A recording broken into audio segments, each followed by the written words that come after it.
Ya, kalau ada. Gini, jangan Pak. bilang. Justru kalau bilang dasar buktinya mana undangannya? Jangan bilang begitu. Ya. Gini ya. Undangannya mana dulu? Anda bilang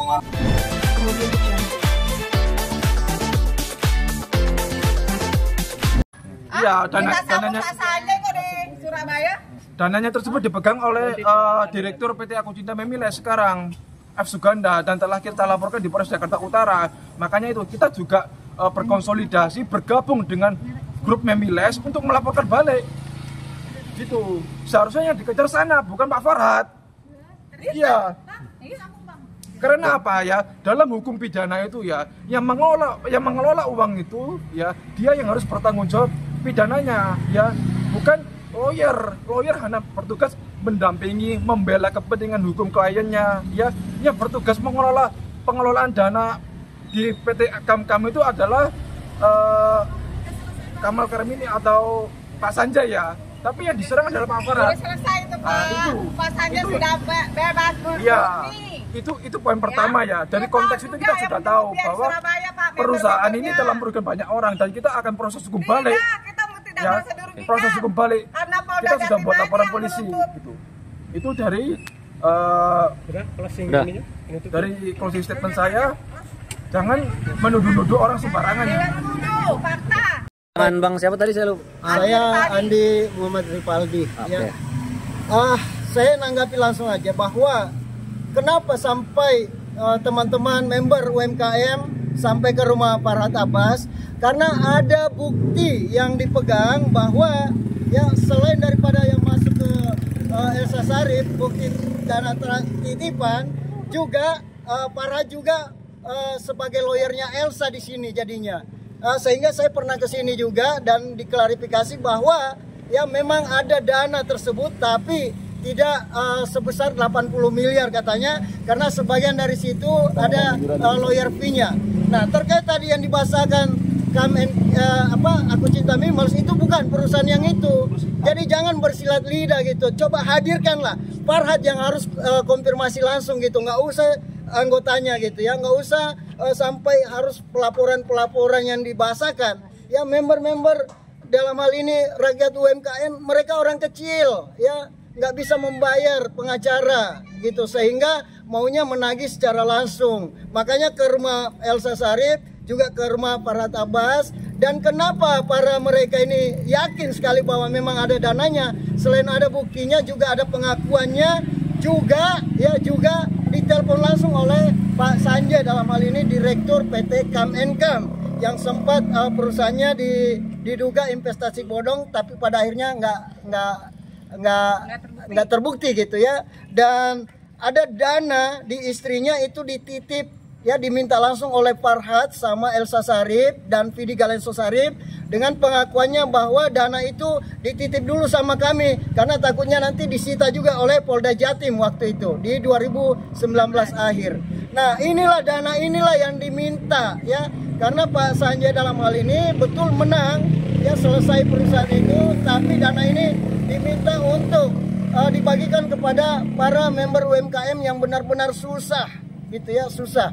Dan ini nggak seberapa kok yang datang. Tapi kalau cara Farhad seperti ini, tunggu akan banyak yang datang nantinya, karena sudah ditahu bahwa dana ini ada sama Elsa dan Farhad. Bahkan ya, percakapan daripada Elsa Sharif sendiri mengatakan bahwa Farhad, dia akui bahwa dana tersebut ada, tapi Farhad dan ada inisial G oknum kepolisian yang disebutkan bahwa itu yang ambil alih dananya.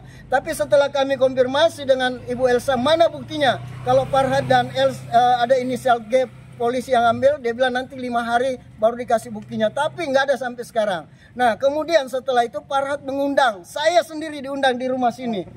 Pernah diundang saya dan mengakui bahwa dana tersebut ada lawyer fee. Emang lawyer fee sebesar puluhan miliar seperti itu? Enggak. Dan Anda mengakui juga bahwa hanya 55 M yang dititip, dan itu ada surat penitipan.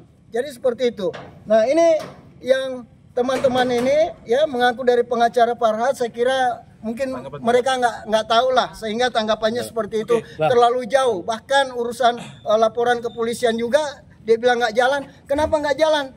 Ya karena itu tidak ditindaklanjut oleh teman-teman member gitu ya. Kalau ditindaklanjut member, ini masih ada itikat baik nih, ya masih ada itikat baik, makanya datang secara ini. Karena kalau di kepolisian, yang mereka ini kasihan, bolak-balik aja ke sini harus bensinnya aja diminta tadi ya, Ibu Rita tadi minta di dalam bahwa tolonglah kasih uang bensinnya. Gini, Nah, seperti itu.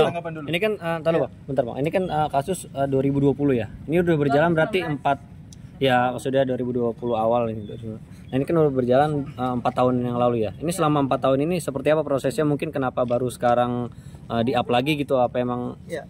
Baik, sebenarnya prosesnya udah dari tahun 2020 ya, yang mana Elsa Sharif waktu itu dan Vidi Galenso Sharif pengacara dalam hal ini diputus, nggak melanjutkan tugasnya sebagai lawyer karena ya Pak Sanjay dalam hal ini di tahanan baru tahu bahwa istrinya dana di istrinya diambil alih gitu dengan dalih dititip. Akhirnya diputus lah karena pra peradilan waktu itu tidak dilakukan juga. Ya, akhirnya diputus dan dana ini sebenarnya sudah ditagih dari tahun 2020. Saya sudah mendapatkan surat surat kuasa penagihan gitu ya.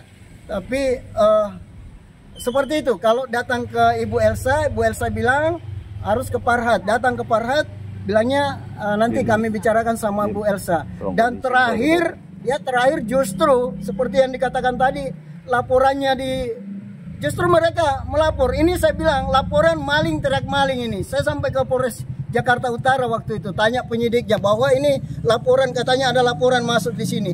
Polres Jakarta Utara bilang kami masih penyelidikan, tidak mungkin. Pak Andi belum diundang. Saya bilang tolong undang saya supaya jelas. Gini Pak, mohon izin. Ini kan rumah pengacara nih, saya juga pengacara juga. Ya, kalau ada. Gini Jangan Pak. bilang. Justru kalau bilang dasar buktinya mana undangannya? Jangan bilang begitu. Ya. Gini ya. Undangannya mana dulu? Anda bilang mengundang itu pencemaran nama baik, saya bisa tuntut balik loh. Ini bukan pengacara yang sopan aja. Ya. Justru kita sopan ini, kita udah dirugikan semua nih. Bukan. Ya. Tadi tanggapannya. Ya.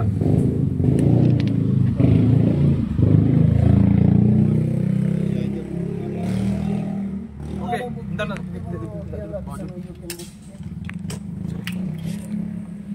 Bang. Hah? Tahan.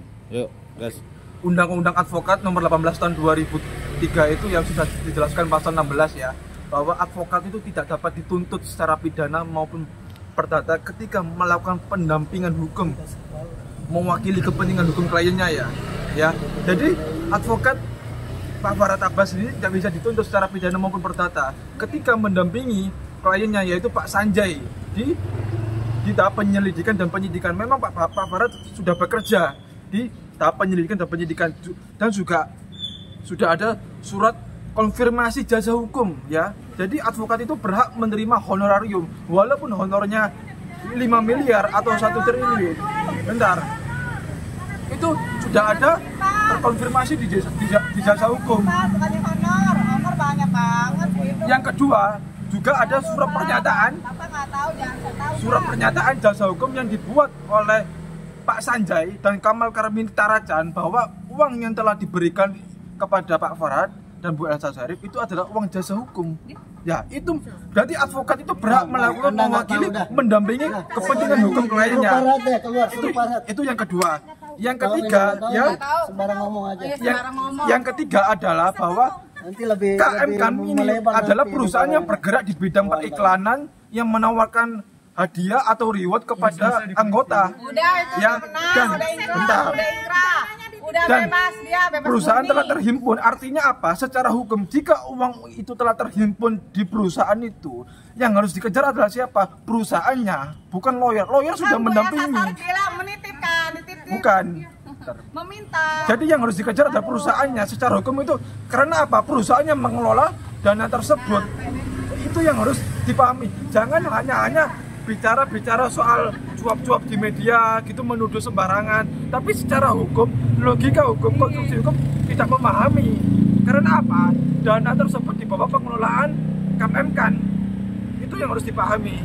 Dan kita juga melakukan penggabungan korban-korban bergabung untuk menuntut kembali PT KMK dan PT Aku Cinta Memiles di Polres Jakarta Utara itu. Jadi kita tuntut kembali walaupun secara bebas, tetapi bisa dituntut secara kembali baik secara pidana maupun perdata dengan dugaan tindak pidana penipuan, penggelapan dan pencucian uang itu bisa.